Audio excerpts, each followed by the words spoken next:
Assalamualaikum warahmatullahi wabarakatuh.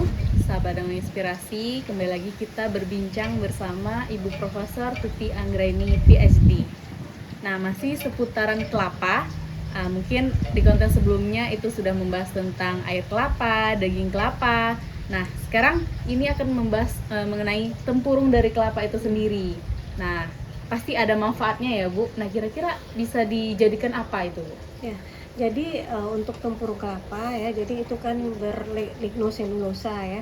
Jadi salah satunya yang pertama kita bisa jadikan dia arang ya.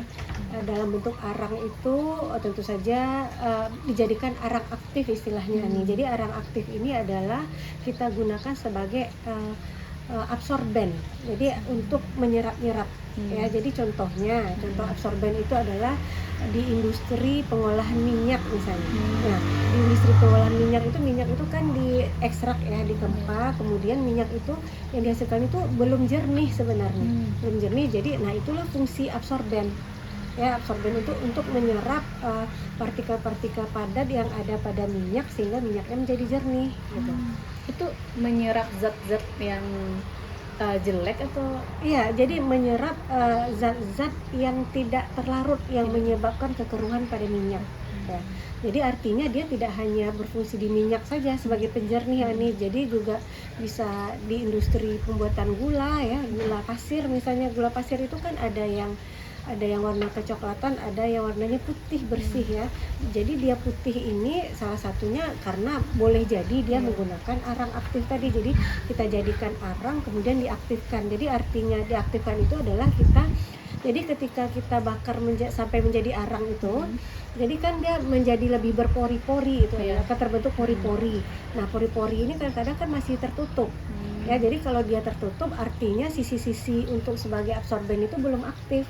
Nah, jadi untuk mengaktifkannya, jadi biasanya direndam dengan berbagai jenis pelarut ya, kemudian dia akan membuka porinya itu sehingga dia aktif sebagai absorben atau penjernih itu.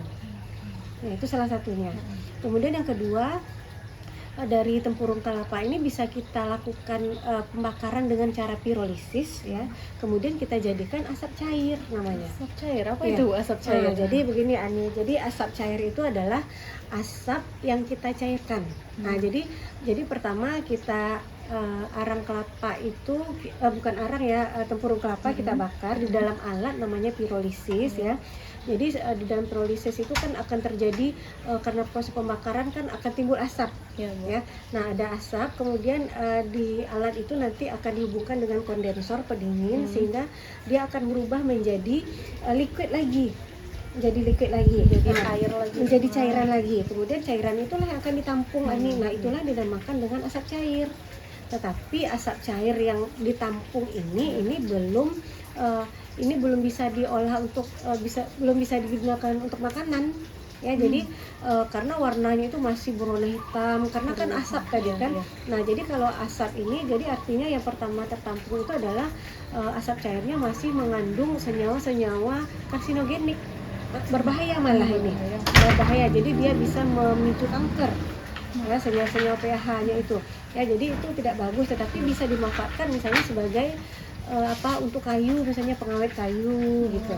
Ya, kemudian bisa juga kalau untuk kemakanan harus kita bersihkan dulu, kita jernihkan dia dulu dengan proses destilasi. Jadi senyawa-senyawa pH-nya yang senyawa-senyawa karsinogeniknya itu kita hilangkan dulu, kemudian baru didapat asap cairnya yang boleh kita gunakan untuk makanan gitu. Jadi dia warna itu sudah jernih gitu. Itu kenapa bisa dijadikan untuk makanan, Bu? Emang masih ada kandungan nutrisi di dalam ya, asap jadi cair?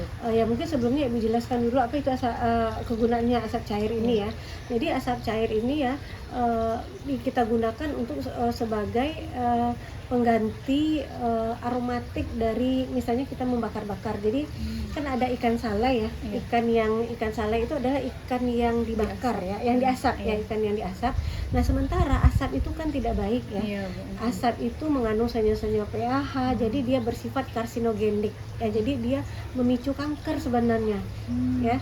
Nah, jadi itulah sebagai gantinya kita gunakan asap cair kita tadi yang sudah food grade tapi yang sudah food grade. Jadi ikan yang akan kita salai tadi kita rendam dulu di air, di asap cair, kemudian baru kita keringkan. Pengeringannya tidak diasap lagi, tentu dijemur aja dengan sinar matahari atau menggunakan oven ya. Jadi tujuannya agar kita masih ada aromatik dari kayu yang digunakan. Jadi rasanya masih mirip-mirip dengan ikan salai gitu. Nah, jadi komponennya itu adalah komponen-komponen bioaktif, malah yang menambah komponen fungsional yang terdapat pada ikan. Jadi kan di asap cair itu mengandung komponen fungsional yang berfungsi sebagai antioksidan, antibakteri juga. Nah, jadi tentu saja dia nanti akan, karena kita rendam dalam ikan, tentu ikan itu juga akan bertambah nilai fungsional ya. Jadi sebagai pengganti ya, jadi supaya tidak diasap-asap lagi gitu.